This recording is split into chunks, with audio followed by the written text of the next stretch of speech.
Dia ampifaliana trano no iarabana ny malagasy rehetra tsy vaky volo maneran-tany amin'ny ity androany ity. Faly miarabanao ny ekipa rehetra amin'izao fotoana izao manolotra ny arahaba tsy lany amamina ho mba hampirarian-tsoa ho an'izay rehetra tafaraka aminay amin'ity androany ity.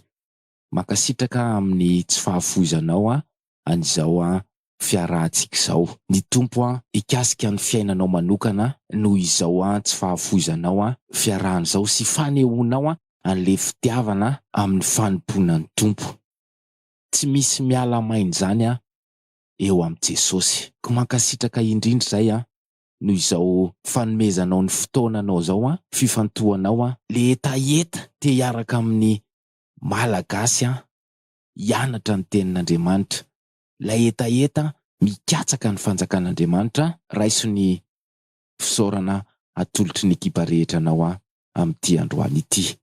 Ny firariana dia tsy miova, ny malagasy rehetra izay manatrika an'izao fotoana izao dia ho fenony ny tompo ny heriny, andatsahany ny fanahin'ny masina ka ho feno hery ho tena vrai kristianina. Zany no ilaina amin'izao fotoana izao malagasy tena vrai kristianina mpanaraka ny Jesosy marina. Misaotra ny tompontsika fa mivoriany, misaotra ny tompontsika fa nangoniny, misaotra ny tompontsika fa naiza naiza misy atsika dia eo afovoany izy efa niteny hoe raha misy roa na telo mivory amin'ny anarako dia eo afovoany tsika, tsy roa na telo fa be da be dia mahatoky tsika fa eo izy. De toute façon raha tsy eo izy dia fa niala maina zao fikasantsika izao. Ka andao hisaotra ny tompo noho ny fitiavany tsy takatry ny saina. Anantona ny tompontsika amin'ny fo sy fanahy, toe-tsaina feno fankasitrahana, feno fanetretena mba tena azony miasa amin'ny fiainantsika. Raha misy olona vaovao tafaraka aminay amin'izao fotoana izao dia tsy sendrasendra na nahatonga anao fa sitrapon'Andriamanitra. Tenin'Andriamanitra no ianarana eto ndao hiaraka aminay fa efa andro farany izao. Mila mahafantatra ny sitrapon'Andriamanitra ny malagasy. Efa miatra ny Jesosy ny anjely hiverina akareo izay azy. Ndao hanao ny ezaka rehetra mba ho isan'ny azy tsika, tsy ho menatra rehefa iseho eny amin'ny rahoan'ny lanitra Jesosy. Ka manasa anao ny malagasy mpiray tanindrazana aminao amin'izao fotoana izao ndao hifampahery, ndao hianatra ny tenin'Andriamanitra fa ilaitsika zany ary mahasoa antsika zany. Ndao hianatra ho mpaka ny teny fa tsy ho mpiainy fotsiny. Ndao tena hangataka amin'ny tompo mihitsy hoe ataovy mpaka ny teny zahay. Farany tena ratsy zany hoe mpiainy fotsiny zany, satria ozy ny tenin'Andriamanitra hoe mamitaka ny tenanareo. Ndao hangataka amin'ny tompontsika ny fanatrehany mba tsy hisy anankiray eto ho mpiainy fotsiny. Ka rehefa miala eto izy dia hanao commentaire, rehefa miala eto izy dia himonomonina na hahatonga fahatezerana ho sanatry izany. Fa ny tanjona rehefa tapitra izao fandaharana izao ho feno ny herin'Andriamanitra ny malagasy rehetra ahafahana manohy ny hazakazaka amin'ity fikatsahana ny fanjakan'Andriamanitra ity. Ampatsahivina foana fa andro farany izao. Indraindray misy situation ranomaso mijery dia ohatrany hoe tsy mampino hoe aiza andro farany eo, satria mbola misakafo, satria mbola mandeha miasa, satria arovany, satria tantanany, dia indraindray varimbariana, indrindra fa zanak'Andriamanitra. Andro farany izao, mila mangataka amin'ny tompo hanokatra ny masom-panahy ho an'izay rehetra mbola varimbariana, tena manao projet ngeza be, mbola misy fikasana ny hanamboatra zavatra, misy fikasana te handamin-javatra be da be eto amin'ity zao tontolo izao ity. Fa amin'izao fotoana izao mamerina ny malagasy amin'ny fahamarinana ny tenin'Andriamanitra. Andro farany izao efa miatrana Jesosy sy ny anjely haka ireo izay nakatoy ny teniny. Ianao izao le makatoy ny teniny satria mety mianatra, satria mandeha amin'ny vokatry ny fanahy, dia hita ny tompo zany ary ny tompo ampitombo anao. Zany mahatonga antsika hoe ndao hisaotra ny tompo amin'ny fampatsiahivany foana isan'andro fa andro farany izao. Fampatsiahivany foana fa tokony mandeha amin'ny vokatry ny fanahy ny malagasy ampatsahivany foana sainy mieritreritra sainy bebaka fa sao de mbola misy asan'ny nofo amin'ny fiainany tsirairay avy. Misaotra ny tompontsika fa androany de navela nianatra fahamarinana indray ndao hiravoravo ao amin'ny tompo fa tsara izy. Apetrakintsika eo am-pelantanan'ny tompo ny fotoana rehetra, hisaotra azy tsika, angataka ny fanatrehany. Ampio ary hivavaka amin'izao fotoana izao. Jesosy mpanjaka ny mpanjaka, tompon'ny tompo, mipetraka eo an-tanana ankavanan'Andriamanitra amin'ny hery sy ny fahefana sy ny voninahitra. Misaotra anao zahay. Mekoka ny malagasy noho ny famindraponao tsy takatry ny sainay. Misaotra betsaka, makasitraka indrindra noho izao androany izao. Tompo, faly zahay satria aminay ianao. Faly zahay satria manana mpanjaka mpanjaka. Velona ny fanantenana satria mipetraka eo an-tanana ankavanan'Andriamanitra, manjaka mandrakizay ny Jesosynay. Misaotra betsaka name an'izao fotoana izao. Misaotra betsaka nanangona ny malagasy rehetra ivory hianatra ny teninao. Tompo, tsinitsininy izahay. Tompo, tsy manan-kery zahay fa mila ny fanatrehanao, mila ny herinao ary tsaheto ny fanahinao masina fenohy ny tsirairay avy amin'izao fotoana izao. Tompo, mila ny fanahinao masina zay fa matetika ny mbola mandeha amin'ny asan'ny nofo. Angatahanay androany ny fanatrehanao, kasio ny malagasy rehetra amin'izao fotoana izao. Jereo ny fotorotoro sy mangorakoraka. Tompo, fenohy ny herinao sy ny fanahinao masina zay entinay manatanteraka ny fianarana ny teninao amin'ity androany ity. Manantena ny fanatrehanao zay satria efa zatra n'izany. Tsapanay izany ka sahirana izay rehefa tsy eo ianao. Tompo, androany angatahanay zany fanatrehanao zany. Misaotra betsaka manatrika eto. Manatrehanay hatramin'ny voalohany ka hatramin'ny farany. Arovo zahay amin'ny asan'ny devoly. Arovo ny tsirairay avy amin'izao fotoana izao, mba tsy ho azo ny fakapanahy amin'ny saina-bitolo, amin'ny fanaovana commentaire na fimonomonona sanatrian'izany. Tompo, kasio ny vahoakanao, ndreto izahay hanolo tena ho anao fa tsinitsininy izahay ny famindraponao na toy izao anay. Misaotra betsaka nanome fahamarinana indray ianaranay. Misaotra betsaka mifona ao anay, misaotra betsaka mamindra fo, misaotra betsaka mahari-po, misaotra betsaka miantra anay. Jesosy, eo tsapanay zany.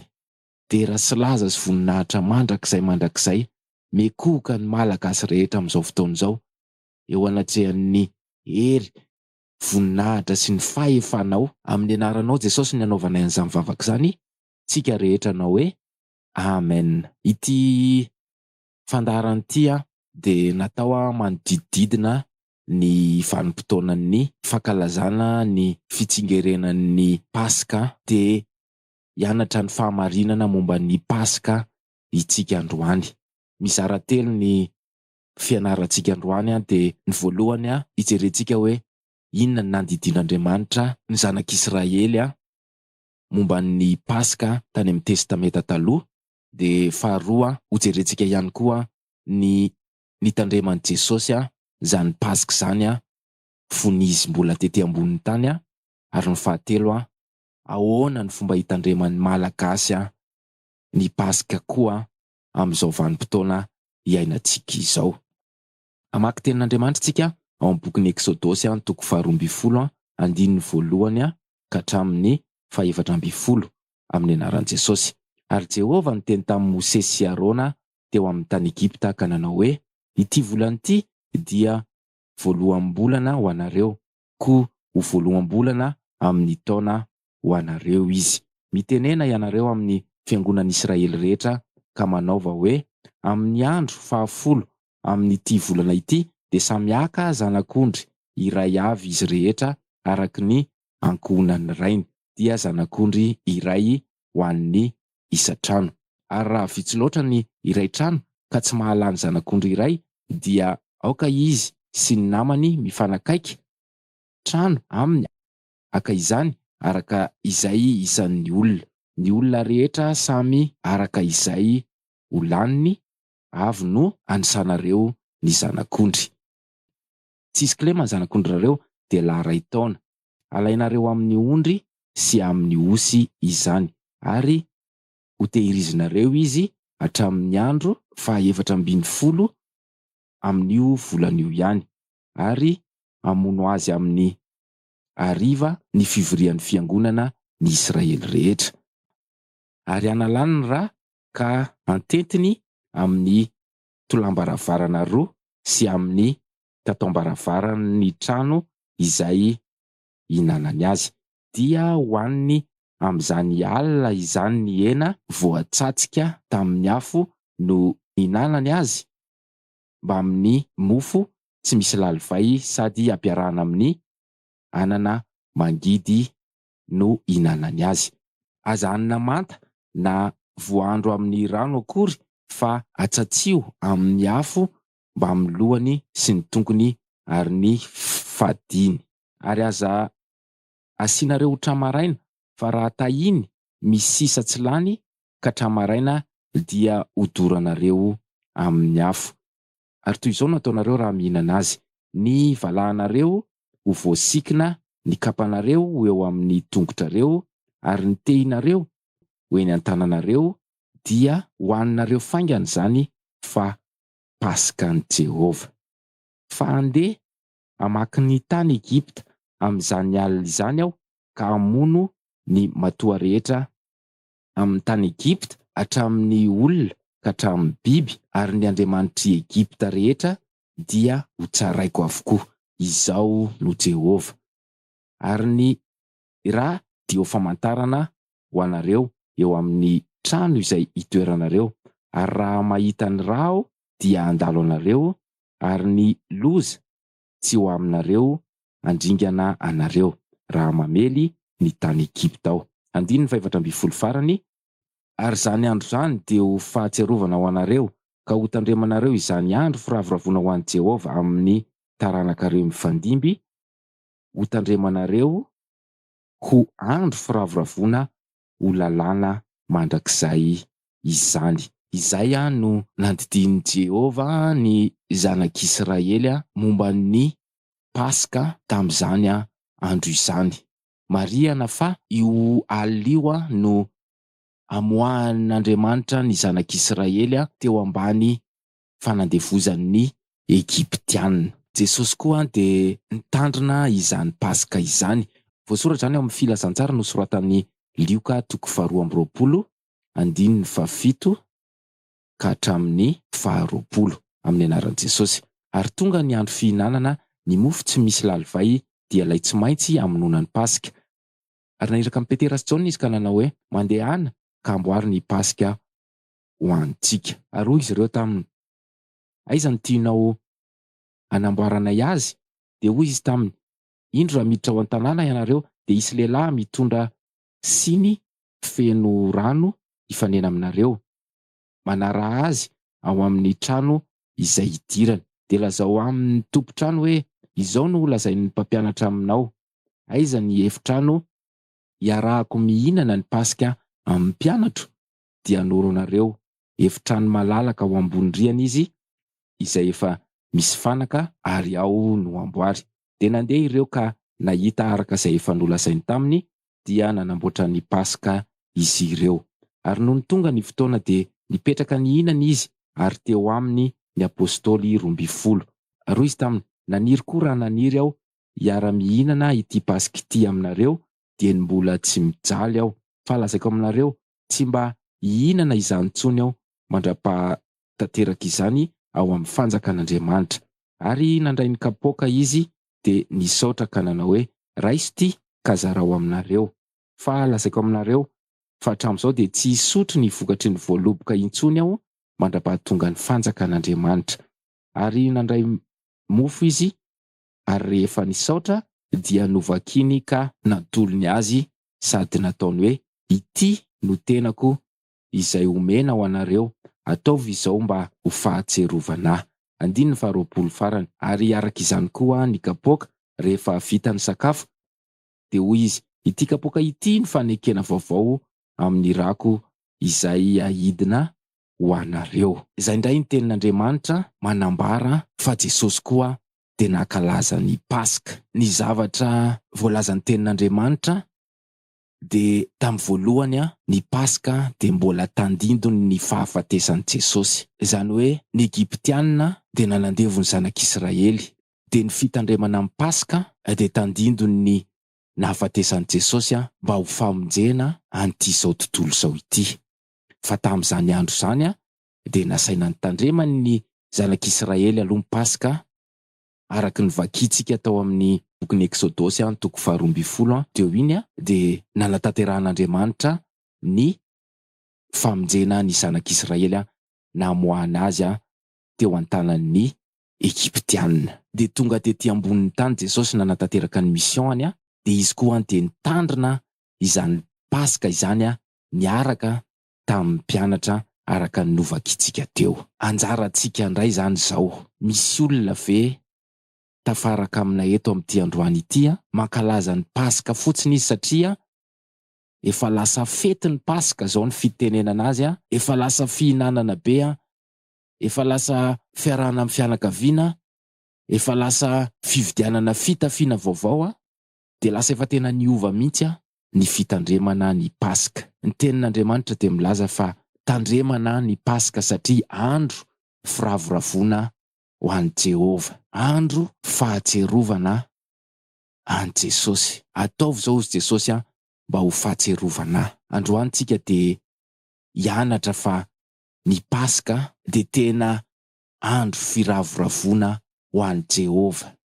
Ny zanak'Andriamanitra, ny vrai kristianina mandeha amin'ny vokatry ny fanahy, ny olom-bovonjy mino fa Jesosy no mpamonjy azy no mitandrina ny Paska. Lasa manao an'izany daholo ny olona rehetrarehetra. Fa androany tonga ny tenin'Andriamanitra amerina ny malagasy amin'ny fahamarinana fa raha misy olona mbola zatra mikarakara fety dia misy fisotroana toaka, misy fanaovana fitafiana mampitanjaka, fitafiana manetsika filan'ny nofo, filalaovan-dratsy no nankalazana ny Paska hatramin'izay dia tonga ny tenin'Andriamanitra androany mamerina ny malagasy amin'ny fahamarinana fa andro firavoravona ho an'i Jehova ny Paska.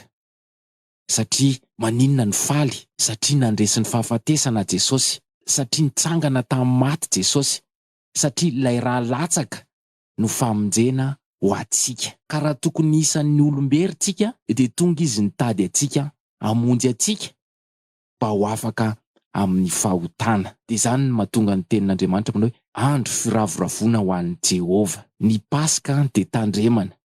Ny fety amin'izao fotoan'izao dia tsy zavatra tandremana satria ao ny tena fampisehoana ny adalana rehetra, misy ny faharatsiana rehetra, fa ny miravoravo amin'i Jehova dia olona mandeha araka ny vokatry ny fanahy, satria ilay fifaliana vokatry ny fanahy no ao amin'ny olona izay mitandrina ny Paska. Amaky tenin'Andriamanitra tsika ao amin'ny bokin'ny Korintiana voalohany toko 5 andininy 7 amin'ny anaran'i Jesosy. Noho izany esory ny lalvaela mba ho vongana vaovao ianareo, araka izay tsy mahamisy lalva ianareo, fa voavony Kristy Paska ho antsika. 9 Koaoka isika hitandrina ny andro firavoravona, tsy misy lalvaela na ny lalvayan'ny lolopo sy ny faharatsiana, fa amin'ny mofo tsy misy lalvay dia ny fahatsoram-po sy ny fahamarinana. Didinin'ny tenin'Andriamanitra tsika hoe esory ny lalvaela mba ho vongana vaovao ianareo. Rehefa tonga ny fetin'ny Paska ohatr'izao araka ny fitenitsika azy dia misy zavatra tandremana mandritry n'izany. Tsy vita fotsiny amin'ny fanaovana fety araka ny fahalalantsika azy, fa ny tena marina araka ny Baiboly dia tandremana ny Paska. Esory ny lalvaela mba ho vongana vaovao ianareo. Misy fibebahana, misy famonjena, misy fanovana olom-baovao, dia izay vao afaka hitandrina ny andro firavoravona ny olona anankiray. Fa raha mbola mandeha amin'ny asan'ny nofo, amin'ny fihinanam-be, amin'ny fisotroana, amin'ny fimamoana, amin'ny fandehanana amin'ny filany zao tontolo zao dia tsy afaka ny tandrina ninninna ny olona fa mbola voageja an'ity zao tontolo zao ity. Androany tonga ny tenin'Andriamanitra ndao esorina ny lalivahela. Inona ny dikan'ilay lalivahela? Dia ozy ny tenin'Andriamanitra hoe lolo-po sy faharatsiana. Mila olona manana fo madio, mila olona mandeha amin'ny fahamarinana Jesosy amin'izao fotoana izao. Ka raha misy olona amin'izao fotoana izao mbola tsy madio fo, mbola feno faharatsiana ny fiainany, mankalaza ny fetin'ny Paska fotsiny amin'ny asan'ny nofo, dia mbola tsy tara androany fa mbola tiantsika Jesosy ndao esorina zany lolo-po zany, ndao esorina ny faharatsiana. Fitaky ny devoly ny fankalazana ny Paska amin'ny fanaovana fety mandeha amin'ny asan'ny nofo. Raha misy olona zany amin'izao fotoana izao manomana mihitsy izy sakafo, miantso namana, miantso fianakaviana, manomana zava-maneno be, efa mividy zava-pisotro mahamamo, manomana fitafiana mampitanjaka, manomana fitafiana mapetsika ny filan'ny nofo dia zao tenin'Andriamanitra zao anakana an'izany olona zany tsy hanary ny fanahany any amin'ny elo. So dia ho lasa ozina ho an'ny olona mankalaza ny fetin'ny Paska amin'ny filan'izao tontolo izao, ny fankalazana ny Paska. Fa ny Paska dia andro firavoravona ho an'ny kristianina satria faly izy fa velona mandrakizay Jesosy mpamonjy azy. Ka atsoina ny malagasy rehetra amin'ity androany ity, aza mandeha amin'izany lalana izany tsony, fa ndao hanatanteraka ny didin'Andriamanitra hoe esorina ny lalivahela mba ho vongana vaovao ianareo. Ndao atolotra ny Jesosy ny fiainantsika, ampy izay nanaovana an'izay Paska nandeha tamin'ny fanarana-po tamin'ny ratsy izay, tamin'ny faharatsian'ny saina, tamin'ny faharatsian'ny fo, tamin'ny toe-panahy maloto n'ity zao tontolo izao ity. Fa androany ndao hitandrina ny andro firavoravontsika amin'ny fahatsoram-po sy ny fahamarinana. Zany ny tadiavin'i Jesosy zao. Aiza ny misy kristianina mitandrina ny andro firavoravona amin'ny fahatsoram-po sy ny fahamarinana. Mitaky fanetreteny zany, mitaky olona mangetaheta ho afaka zany, satria mety misy olona tafaraka aminay amin'izao fotoana izao tsy mba mahazo an'izany fifaliana zany mihitsy isaky ny tonga ny fankalazana ny Paska, fa fahoriana ho azy zany satria alahelo, korotana, fo maloto, fahotana foana ny azony isaky ny avy mankalaza ny Paska. Androany tonga ny tenin'Andriamanitra mamangy ny malagasy rehetra, manasa hoe alao Jesosy amin'izay no anjaka eo amin'ny fiainany tsirairay avy, mba tena ho tonga olom-baovao, miala ireo lalivahela fa mba ho vongana vaovao, olom-baovao, efa navaozina, efa kristianina marina, tena mpanaradian'i Jesosy, mpianatra Jesosy, mikatsaka manjakariva ny fanjakan'Andriamanitra. Miova amin'izay ny fankalazana ny Paska, lasa mitandrina ny andro firavoravona ny malagasy fa tsy manao izay tanin'ny kibo. Misy olona ve amin'izao fotoana izao vonina ny tandrina ny andro firavoravona. Io andro firavoravona io dia ny vokatry ny fanahany ao amin'ny olona anankiray. Fifaliana avy any an-danitra, fifaliana tsy haitononona satria matsiaro teny izy fa voavonjy, matsiaro teny izy fa afaka tamin'ny fahotana, matsiaro izy fa Jesosy efa nisolo ny elony rehetra teo ambony azy fijaliana. Efa vitan'i Jesosy ny asa famonjena, efaly izy satria manantena ny hoentin'i Jesosy ho any an-danitra. Zany ny fifaliana tokony hananan'ny malagasy rehefa mitandrina ny Paska ny malagasy. Misaotra ny Tompo mihitsy tsika fa hampianariny an'izany. Tsy fantatra izao tontolo izao zany, sao dia sanatrian'izany mbola misy kristianina mpanaradian'i Jesosy tsy mitandrina ny Paska fa mankalaza ny fetin'ny Paska mitovy amin'ny fankalazan'ny zanak'izao tontolo izao azy. Ndao hisaotra ny Tompo fa tiantsika dia tsy avela ny ankalazana izany fetin'ny Paska izany ohatran'ny fanao taloha, fa manomboka amin'ity Paska ity dia hitandrina, tandremana mihitsy satria misy didy hoe esoriny ny lalivahela mba ho vongana vaovao ianareo, esoriny lolo-po sy ny faharatsiana fa aoka mba ho fahatsoram-po sy ny fahamarinana amin'izay. Zany anie no antony anarantsika an'i Jesosy, satria izy manova, satria izy mamonjy. Zany ny atao hoe olom-baovao. Raha taloha nandeha tamin'ny lolom-po sy ny faharatsiana rehetra tamin'ny fankalazana ny Paska, dia izao indray lasa mitandrina amin'ny fahatsoram-po sy ny fahamarinana. Ahoana ny tsy hahafaly amin'izany? Zany ny tena vrai fête, zany ny tena vrai fifaliana, satria ny olona anankiray mahatsapa fa afaka tamin'ny fahotana dia feno fifaliana ny fiainany. Manomboka androany ary dia ndaontsika hitandrina ny Paska satria andro firavoravoana ho an'i Jehovah zany, ary atao ho fahatserovana an' Jesosy. Ndao petraka eo am-pelantanan'ny Tompo zany teny zany fa sao dia angalariny devoly. Jesosy eo misaotra betsaka tera sy laza voninahitra ho anao mandrakizay. Mekoky izay Tompo fa tena tsapanay fa tsy mendrika anao mihitsy raha nandeha tamin'ny fahazarana, satria variana tamin'ny fanaovana fety zahay dia tsy nanana n'ilay fifaliana vokatry ny fanahy. Misaotra anao na mpianatra, misaotra anao nikasika anay, misaotra anao namangy, misaotra mamangy ny malagasy. Tena tsapanay ny fitiavana Jesosy. Misaotra betsaka.